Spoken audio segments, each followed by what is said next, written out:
First, open browser and type in Ventoy. Click on Download Ventoy to download Ventoy from official website. Select the Ventoy setup depending on the operating system you use. In my case, I use Windows, so I will download the Windows setup.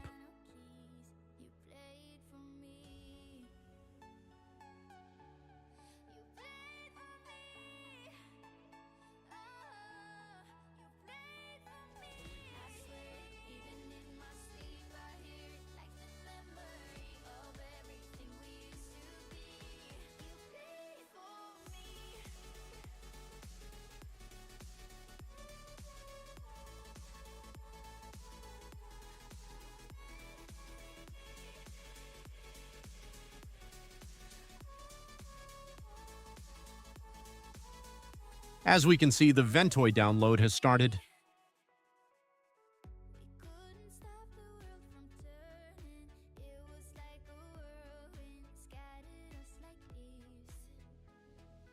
Thanks for watching and see you in the next video.